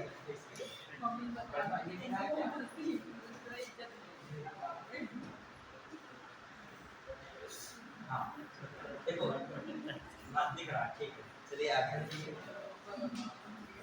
कोई बात नहीं, देखो हम टिकट नहीं लगा पाएंगे, समय नहीं है और सेटिंग में नहीं हो पा रहा है, आप समझ जाएगा, आप खुद बताइएगा। बट आपसे सारे क्वेश्चन नहीं पूछेंगे, आप घर पे लगाइएगा, थोड़ा सा आप अपना मूल्यांकन कीजिए कि हमने पढ़ाया, आपने पढ़ा समझा कायदे से कि नहीं। ठीक है, सारे क्वेश्चन डीपी से पूछेंगे। ठीक है, तो सारे टाइप लगेगा। कल्याणकारी राज्य की संकल्पना का समावेश भारत के संविधान में है। ठीक है, अब आया अगला जानदार क्वेश्चन। ठीक है, आप बताओ। ठीक है, हाँ आइए, ये भी सरल है, दिमाग लगाइएगा कि संविधान निम्न में से किसके शोषण के विरुद्ध अधिकार स्वीकृत करता है? देखिए, संविधान निम्न में से किसके शोषण के विरुद्ध अधिकार स्वीकृत करता है? बच्चों के। बच्चों को मैंने उसी दिन बताया था, बच्चे इसके तो पक्का है, लेकिन अब आइए जनजातीय दलितों पे। अब ऑप्शन पे भी ध्यान रखे रहना थोड़ा, सबके ध्यान में रखना पड़ेगा ना आंसर बताने के लिए।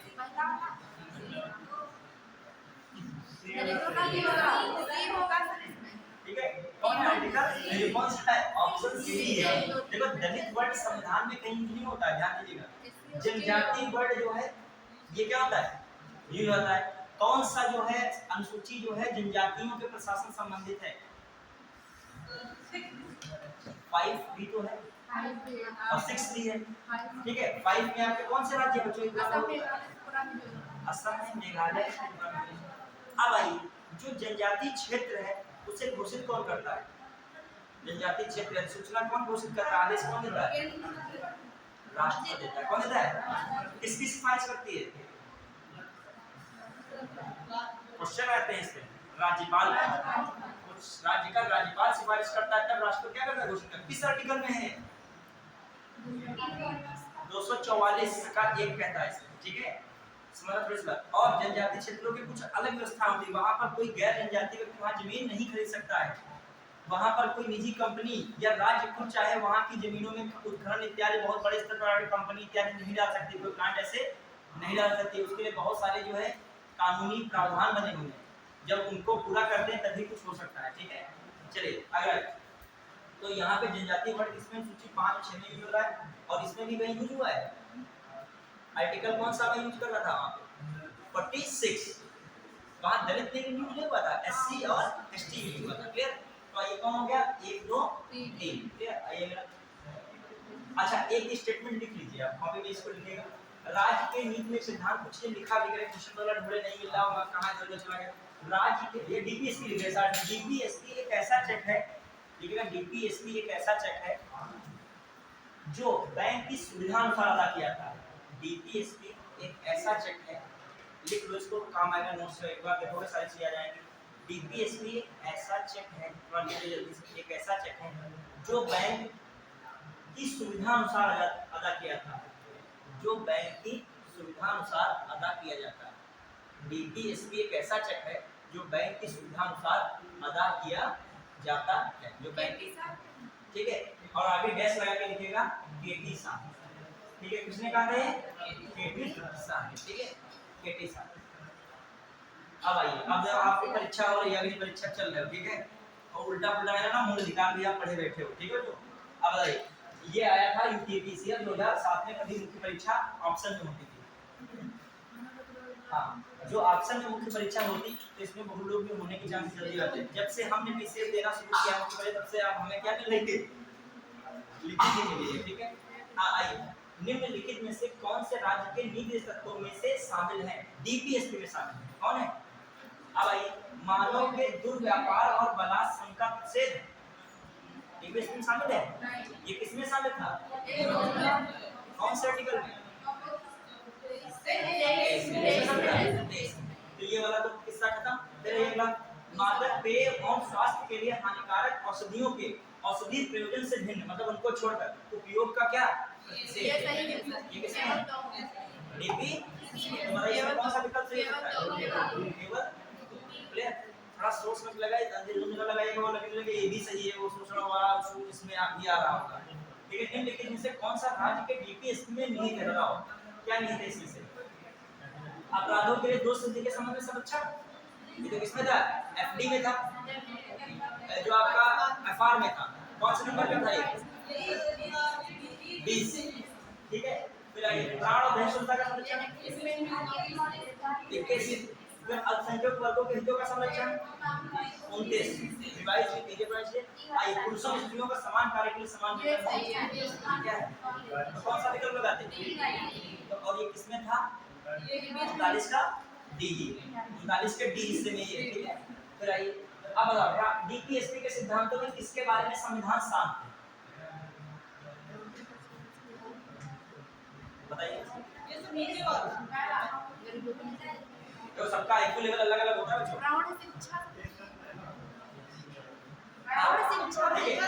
कर्मकारों के निर्वाह मजदूरी है, किसमें था 43, ठीक है।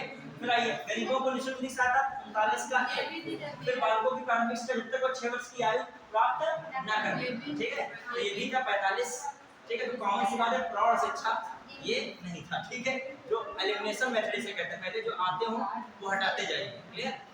आइए अगला, फिर भारतीय संविधान, ठीक है, तो जानते ही क्या बताएं, ठीक है। डीपीएसपी सिद्धांतों के निम्नलिखित में से कौन सा अंतरराष्ट्रीय शांति सुरक्षा संबंधित है, 51। अच्छा, एक भी जानदार क्वेश्चन आया, 51 के सारे सब पार्ट दे दिए, एक दो पार्ट करके, 51 में ये 51 में वो, ठीक है। तो अभी वो देखें क्वेश्चन कहीं आता है इसमें भी। हाँ भाई, कौन सा डीपीएसपी में नहीं है, बताओ, कौन नहीं है, इसे देखते हैं। फिर आइए, इसमें बता दें, निम्नलिखित में संविधान के 42वें संशोधन द्वारा नीति तत्व में नहीं जोड़ा गया, देखो मैंने इसे पढ़ाया था कि 42वें में कौन कौन जोड़े गए हैं, उसको छोड़ दो, बाकी लगा दीजिए। अब शोषण से बच्चे और वयस्कों की सुरक्षा, समान न्याय, निःशुल्क विधिक कानूनी सलाह, ये तो था।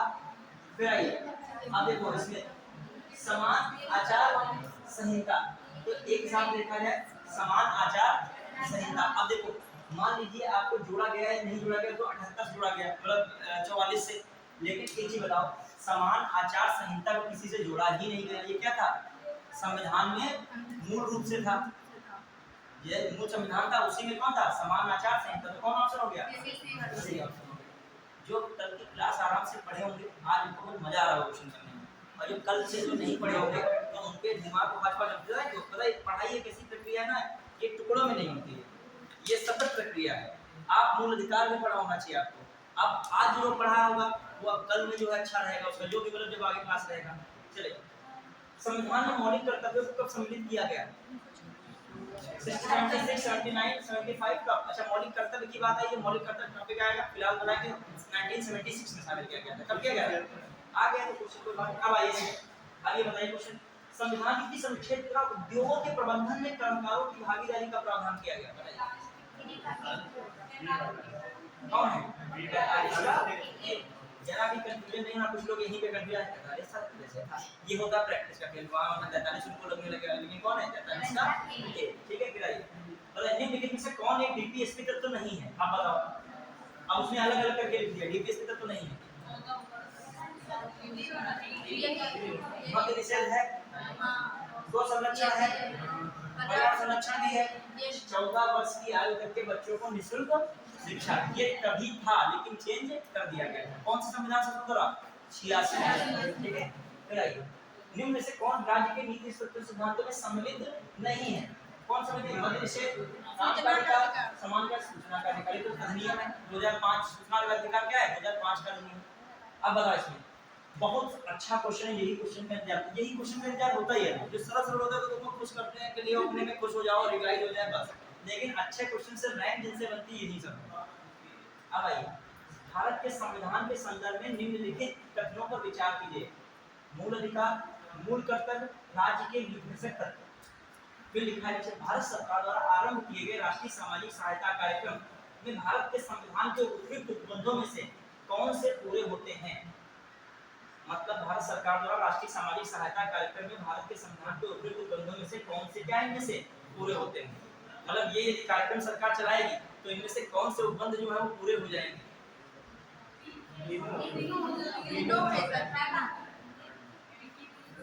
यही क्वेश्चन रैंक बदलते हैं, यही और फिर निकालते हैं।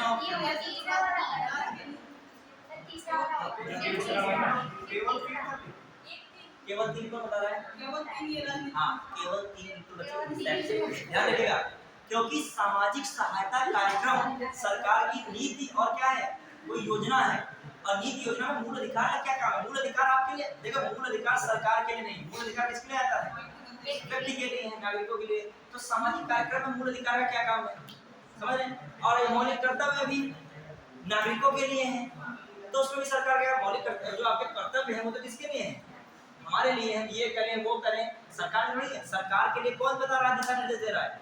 डीपीएसपी। तो जो राष्ट्रीय सामाजिक सहायता कार्यक्रम शुरू करेगी सरकार, तो कौन से उपबंध पूरे होंगे? डीपीएसपी। क्लियर? यही अंडरस्टैंडिंग है। तो कौन सा ऑप्शन लगाएं? तो आइए से क्वेश्चन है, दिमाग लगा। आइए अगला, निम्नलिखित में से कौन एक मौलिक कर्तव्य नहीं है? तो राष्ट्रगान का सम्मान, मान लीजिए किसी नहीं पता, लेकिन राष्ट्रीय संपत्ति का बचाव करना, फिर राष्ट्रीय महत्व के स्थानों और स्मारकों की रक्षा करना। ये कौन सा आर्टिकल था? 49। और 49 किसका हिस्सा था?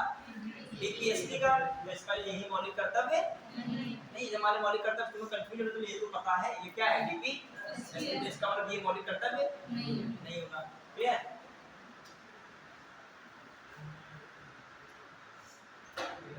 आप बताइए, ये अच्छा क्वेश्चन आगे जो आएगा स्वर्ण सिंह समिति, उसमें हम बताएंगे वो अलग क्वेश्चन आ गया है। ये किसका गया है? फंडामेंटल ड्यूटीज का। कोई बात नहीं, देखिए स्वतः स्वर्ण सिंह समिति की सिफारिश पर मौलिक कर्तव्यों को जोड़ा गया, तो आप लोग जानते हैं उन्होंने कितने मौलिक कर्तव्यों की बात कही थी? स्वतः स्वर्ण सिंह ने कितने मौलिक कर्तव्य सिफारिश दी थी? 8 दी थी। कितने दी थी? 8। लेकिन जोड़े कितने गए थे? 10। एक पेपर में क्वेश्चन आया है कि सरदार स्वर्ण सिंह की सिफारिश ने कितने मौलिक कर्तव्यों को जोड़ने की बात कही थी? तो वहां लिखा था 10, 8, 11, 9, तो बच्चों ने लगा 10 लगाया, लेकिन होना कितना चाहिए 8, क्योंकि 8 दी थी, 10 बाद में हो गया था, सरकार की तरफ से कुछ सर हो गया। वो आठवां वाला कौन सा है किससे मिला? क्या? आठवां कौन सा था उसका? कौन सा है? आठवां जो स्वर्ण समिति में आप हटा दिया गया था, 7 रखे गए। नहीं, ये नहीं, सरदार स्वर्ण सिंह समिति ने 8 दिए थे, ठीक है, और 2 बाद में सरकार ने अपनी तरफ क्या कर दिए, बढ़ा दिए, ठीक है, ये बात है। और फिर 11 बाद में फिर बढ़ गया, ठीक है। लेकिन ये क्वेश्चन जो है बच्चों पूछा बहुत खतरनाक है, तो याद कर लीजिएगा, ये बहुत जबरदस्त क्वेश्चन, इस क्वेश्चन की भी तलाश थी। ये जो क्वेश्चन की तलाश की जाती है, जो पूरी जो एसटी देखता है, सॉल्व करता है स्टूडेंट, वो अलग से कुछ क्वेश्चन को टिक मार लेता है। ये क्वेश्चन जो दमदार मिले, बाकी तो 6 लाख बच्चे लगा रहे थे या 1 लाख बच्चे लगा रहे थे, सोचता कि 4000 में कौन लगाएगा, उसके लिए कौन क्वेश्चन है ये। अब देखिए, AR अंकुले हैं, SS रे हैं और स्टीफन है, ये सभी लोग सरदार स्वर्ण सिंह समिति में शामिल थे, लेकिन हरिदेव जोशी शामिल नहीं थे। चलो ये क्वेश्चन जब आएगा आगे, जब ये मौलिक कर्तव्य तब पढ़ाएंगे, देखो लेवल समझ लो क्या आ रहा है, ठीक है। आप बस इतने पढ़ लेते हो, इतने मौलिक कर्तव्य हैं, ये है ये, लेकिन थोड़ा सा आपको आगे बढ़ना पड़ेगा। तो इसमें कौन सा ऑप्शन है, A B D C option, ठीक है। अब आइए, ये तो आप बता सकते हो, भारत के प्रत्येक नागरिक का कर्तव्य, चलिए तो अभी रहने दो, चलो बता दीजिए, कर्तव्य प्राकृतिक पर्यावरण का संरक्षण और सुधार करे। 48 सिंपल है, ठीक है। अब आया प्राकृतिक पर्यावरण का संरक्षण सुधार, किसमें 48 है, क्लियर, समझ लो। आगे आइए, निम्न में से किसी का संरक्षण भारतीय नागरिक का मूल कर्तव्य है। मूल जो है निम्न किसका संरक्षण भारतीय नागरिक का मूल कर्तव्य है। ग्राम पंचायत, राष्ट्रीय ध्वज, वन्य जीव प्राणी, अनुसूचित जाति, अनुसूचित जनजाति। आप बताइए मूल कर्तव्य कौन है, राष्ट्रीय ध्वज। हालांकि वो स्पष्ट नहीं क्वेश्चन दिया, कोई बात नहीं। मौलिक कर्तव्य के छोड़ के निकाल दिए, इनको थोड़ा पढ़ाए नहीं, चलिए देख लीजिए। मौलिक कर्तव्य से कौन सा कर्तव्य सम्मिलित नहीं है, बताओ, इसमें से वही सम्मिलित नहीं होगा, या मूल अधिकार होगा, या फिर क्या होगा, DPSP होगा। तो प्राकृतिक पर्यावरण की रक्षा कौन सा मिटाने की ओर, ये तो क्या है, मूल अधिकार है, ये क्या है, मूल अधिकार, ये क्या है, मूल अधिकार। फिर आ जाइए अगला, मौलिक कर्तव्य से है, मौलिक कर्तव्य बढ़ा के बात देख रहे हैं, पहले आपका जो है DPSP क्वेश्चन देख रहे हैं। हाँ आइए, DPSP, भारत की प्रभुता, एकता और अखंडता की रक्षा करें, उसे अक्षुण्ण रखने के मौलिक कर्तव्य को किस स्थान पर, ये भी आपका हिस्सा नहीं है, ठीक है। ये मौलिक कर्तव्य वाले हैं, चलिए किसकी है, निम्न में कौन सा एक राज्य का DPSP में बाद में जोड़ा गया, सबसे बाद में कौन जोड़ा गया, बाद में जोड़ा गया, सबसे बाद में, आप बताओ। देखो अच्छा क्वेश्चन ये भी है, ग्राम पंचायत गठन आपको पता है, पहले से पढ़ने में बताया नहीं।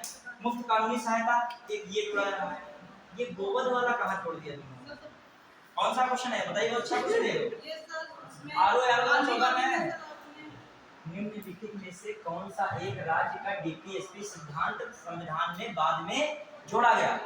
ग्राम पंचायत गठन आर्टिकल 40 कहीं जोड़ा हुआ बताया नहीं, तो मूल संविधान में था। गोवध निषेध तो आर्टिकल 48 है, 48 ये कहाँ में बताया जोड़ा गया, 48 का ए बताया था जोड़ा गया है। वन्यजीव संरक्षण गोवध थोड़ी बताया था जोड़ा गया, ये तो क्या हो गया, नहीं होगा, तो कौन बचा, मुफ्त कानूनी सलाह, ये जोड़ा गया है किसमें, 39 का ए, क्लियर। मौलिक कर्तव्य, हाँ बताइए, इसे फिर आ गया संविधान के 42वें संशोधन द्वारा IAS में पूछा 2017 में IAS, ठीक है। संविधान के 42वें संशोधन निम्नलिखित में से कौन सा सिद्धांत राज्य के DPSP तत्वों में जोड़ा गया था।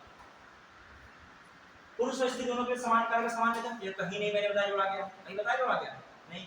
फिर उद्योगों के प्रबंधन में कामगारों की सहभागिता जोड़ा गया था कि नहीं, कौन सा 43 का ए, तो यही वाला क्या हो जाएगा 42वें से है, तो इसका कौन सा ऑप्शन सही है, हवा नहीं लगेगी वरना सही से बच्चा नहीं पड़ेगा, ठीक है। ये पता ही नहीं चल रहा कौन जोड़ा गया, उसने रटे बैठा है कि केवल 48 का ए, वन्यजीव संरक्षण वाला लेकिन पूछ कौन रहा है 43 का ए पूछ रहा है, क्लियर। तो देखो ये काम शिक्षा साल में कोई मतलब ही नहीं, ये भी क्या है कोई मतलब ही नहीं, ठीक है। तो कौन हो गया, फिर आइए अब आइए, ये अच्छा क्वेश्चन है जो हमने क्या भी एक लाइन दिखाई थी मिनरवा में बात की, देखो ये क्वेश्चन, निम्नलिखित कथनों पर विचार कीजिए। 44वें संविधान संशोधन 1978 द्वारा DPSP के सभी निदेशक तत्वों को अनुच्छेद 14 और 19 उल्लिखित मूल अधिकारों पर प्रदान की गई है, प्राथमिकता प्रदान की गई है, फिर समझिए। और 44वें संविधान संशोधन 1978 द्वारा राज्य कि नीति निर्देशक के सभी, मतलब राज्य नीति के सभी निदेशक तत्वों को, मतलब सभी निदेशक तत्वों कह रहा है 14-19 लिखित मूल अधिकारों पर प्राथमिकता दी गई है, सभी पर नहीं दी गई थी।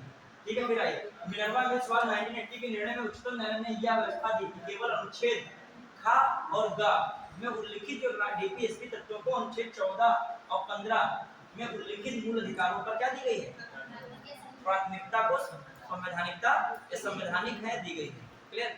ये वाली बात कौन सा ऑप्शन रखा है? सी। केवल क्या है, ये मिनर्वा के सवाल कहा जाता है, दिमाग में रखिएगा थोड़ा। ठीक है, फिर आइए निम्नलिखित में से कौन एक राज्य के डीपीएसपी का उद्देश्य नहीं है? बताओ।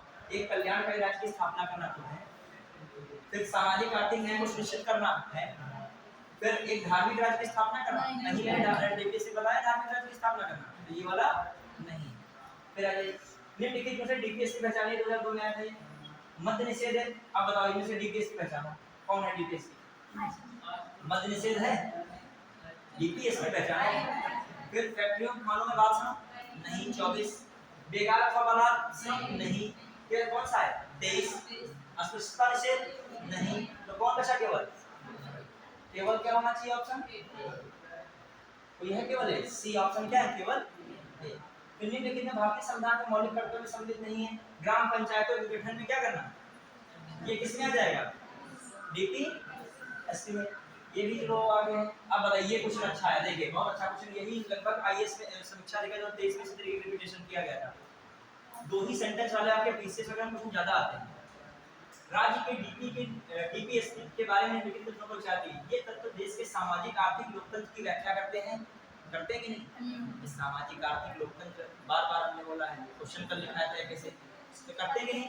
फिर इन तत्वों में अंतर्विष्ट उत्पन्न किसी न्यायालय द्वारा प्रवर्तनीय या इनफोर्सिएबल नहीं है, प्रवर्तनीय नहीं है। दोनों बातें क्या है? सही है। क्लियर? तो ये दोनों बातें सही है। आइए कौन सा था? 2015 एक और दो दोनों। आइए भारतीय संविधान में कौन सा अनुच्छेद भारत की विदेश नीति से संबंधित है? विदेश नीति, उल्लेख करो विदेश नीति, पढ़ा था आपने 51। विदेश नीति किसमें जाएगा? 51। अब देखो आप ही बताओ, ये आईएएस 2017 का क्वेश्चन है और समीक्षा लिखा 2023 में लगभग कॉपी हुआ था। वही देखिए थोड़ा सा बस थोड़ा चेंज है। पहली लाइन क्या लिखिए, भारत के संविधान के संदर्भ में डीपीएसपी भारत के संविधान के संदर्भ में डीपीएसपी, आराम से पढ़िएगा। विधायिका के कृत्यों पर निर्बंधन करते हैं, विधायिका के कृत्यों पर एक कोई लगाम लगाते हैं डीपीएसपी क्या? निर्बंधन का मतलब हिंदी वाला भी निर्बंधन नहीं समझ जाएगा, अब ये समझिए बंधन करते हैं क्या कुछ इस तरीके का? फिर कार्यपालिका कृत्यों पर बंधन करते हैं? नहीं, तो इसमें कौन ऑप्शन लगाया जाए? ना तो एक ना तो बहुत जिगरा वाला ही लगा पाता है, तुमको बता रहा हूं। इसको बिल्कुल पकड़ होती है अपने ऑप्शंस पे, कहे ना तो एक ना तो दो, ये भाई ये दोनों वाले तो बहुत हल्के हर वाले लोग लगा सकते हैं, एक और तो दोनों सही होगा, लेकिन जो ये लगा रहा है बोला वाकई जो है वो दमदार है, ना तो एक और ना ही दो। ठीक है, चलिए आइए डीपीएसपी के सहज अध्ययन के निम्नलिखित में से कौन से भागों पारित किए जा सकते हैं? अभी मैंने बताया समाजवादी, भौतिकवादी और गांधीवादी उपरोक्त सभी। फिर 2018 में पीसीएस नया लड़का जो पढ़ाई नहीं होता है ना, तो क्या जानते कहते ये तो गांधीवादी में लड़के हैं, समाजवादी तो नहीं है। फिर चलो कोई अंधी मान लो तो क्या तो सभी हो सकते हैं। ठीक है, हां बहुत लोग होते हैं ऑप्शन सी के वो शौकीन होते हैं, लेकिन इस बार जो शिक्षा अधिकारी सी नहीं था, और में ना तो एक ना तो दो था, या फिर केवल एक क्या था या केवल क्या था? दो था। फिर आइए निम्नलिखित में से भारत के संविधान के किसमें पर्यावरण संरक्षण, संवर्धन, वन जीव की रक्षा का प्रावधान किया गया है? ये भी शानदार क्वेश्चन है, ये पीसीएस किसमें था? 19 में। कह रहा है पर्यावरण संरक्षण, संवर्धन व वन्य जीव की रक्षा। ठीक है, दोनों की बात कर, कौन करता है पर्यावरण संरक्षण, संवर्धन, वन्य जीव की रक्षा? कौन सा लगा है? क्लियर है? आप तुम लोग जब ये आंसर आए तो हमें कॉन्फिडेंस हो गया कि हाँ हम पढ़ा सही रहे, और आप लोग जो वहाँ उम्मीद करें, मतलब अपने सब्जेक्ट में देखिए रियलिटी होता है पढ़ाई जितना और विद्वान है जितना बनता, लेकिन टीचर का मूल्यांकन मन में यही होता है कि क्वेश्चन आएगा इसमें कर पाएगा कि नहीं, उसको डाउट है, और डाउट दूर होता है किससे? यदि आपको जल्दी समझ के क्या बता देते हो हमें आंसर, तो हमें लगता है हाँ वहाँ भी समझ जाओगे। हाँ आइए अभी चलाइए, 42वें संविधान संशोधन इस अनुच्छेद के माध्यम से श्रमिकों के प्रबंधन में भागीदारी सुनिश्चित करता है। अब देखो ये 2020 पीसीएस में आया था क्वेश्चन, ये क्या कहता है? इस तरीके के क्वेश्चन आते हैं मैथ्स करो, बताओ इसमें से कौन सा सुमेलित नहीं है। अनुच्छेद 39 से समान न्याय और निष्पक्ष सहायता है, बिल्कुल है सुमेलित। क्या नहीं सुमेलित, ध्यान देगा है कि नहीं? अनुच्छेद 74 अब आइए 44 समान नागरिक संहिता और ये न्यायपालिका कार्यपालिका का तथ्यात्मक। जो ऐसे क्वेश्चन गलत कराओगे तो अपने आप को माफ नहीं कर सकते। आइए ये क्वेश्चन गलत हो जाए कोई बात ये देखिए आईएएस में आया था, इसमें बदलाव होते रहते हैं। इस क्वेश्चन में बदलाव देखो उन्होंने क्या, भारत में विधिक सेवा प्रदान करने वाले प्राधिकरण निम्नलिखित में से किस प्रकार के नागरिकों को निःशुल्क विधिक सेवाएं प्रदान करते हैं। हमने कहा था निःशुल्क विधिक सेवाएं प्रदान होती है किस आर्टिकल के तहत, 39 का ए। और एक आया था नालसा एक्ट 1987, क्या था नालसा NALSA। ये क्या लिखा है, राष्ट्रीय विधिक सेवा न्याय प्राधिकरण, एक अधिनियम से आया था। वो अधिनियम कौन था 1987, याद रखिएगा 1987 अधिनियम कौन सा है। और ये अधिनियम 1987 किससे निकला था, 39 के ए से निकला था। उसके तहत कितनी सीमा रखी गई है, 1 लाख से कम वार्षिक आय वाले व्यक्ति को मिल सकता है, 2 लाख से कम वार्षिक आय वाले ट्रांसजेंडर को मिल सकता है, 3 लाख से कम वार्षिक आय वाले पिछड़े वर्ग सदस्य को मिल सकता है, सभी वरिष्ठ नागरिकों को मिल सकता है। तो इसमें जो है सही है ऑप्शन ए और 1 और 2। 1 लाख से कम वार्षिक आय वाले को मिल सकता है और लिखा है 2 लाख से कम वार्षिक आय ट्रांसजेंडर को मिल सकता है। ये अपवाद वाला क्वेश्चन था, अभी हर जगह अलग अलग दिया गया है, ये दिल्ली के हिसाब से बता रहे हैं, हालांकि इसमें बदलाव है, इतना इंपॉर्टेंट क्वेश्चन भी नहीं है। आइए अगला, भारत के संविधान के भाग 4 में अंतर्विष्ट प्रावधानों के समय, आईएएस जान लीजिएगा पेपर बस हॉल में बैठे हो 2020 देने में, अब बताओ आप अपने आंसर, ठीक है।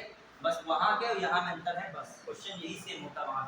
भारत के संविधान के भाग 4 में अंतर्विष्ट प्रावधानों के संदर्भ में निम्नलिखित में से कौन सा कथन सही है।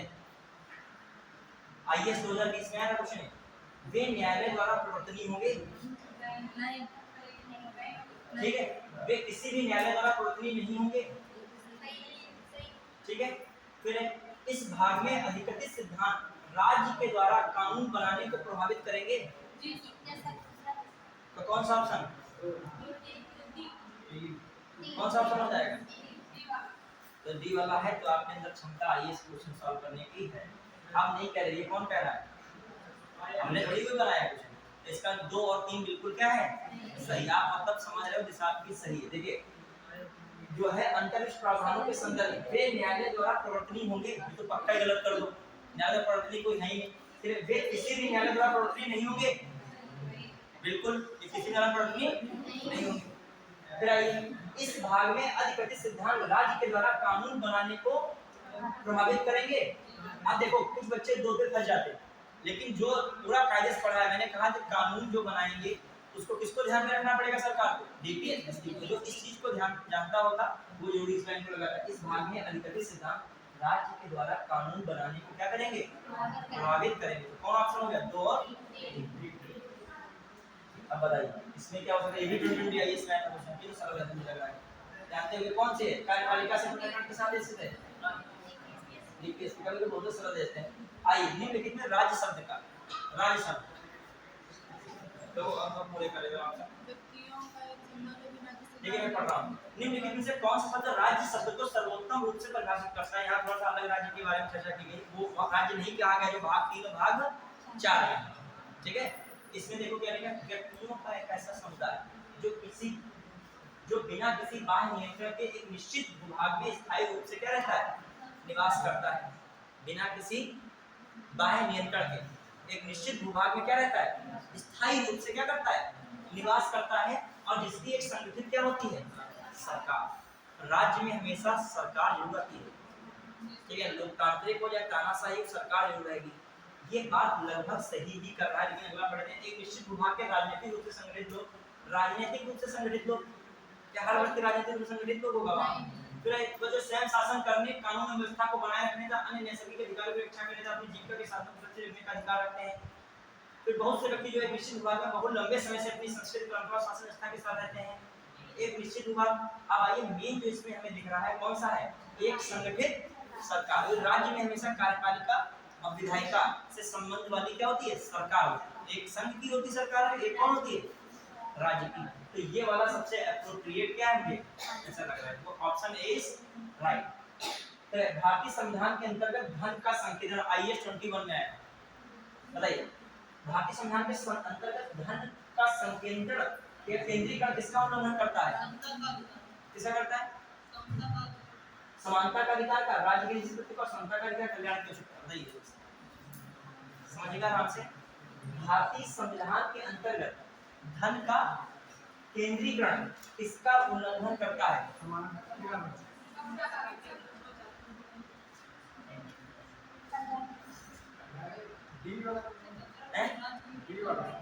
अच्छा एक चीज बताइए, धन अथवा उत्पादन के साधनों का संकेंद्रण को रोकना किस आर्टिकल में भी समझाया था?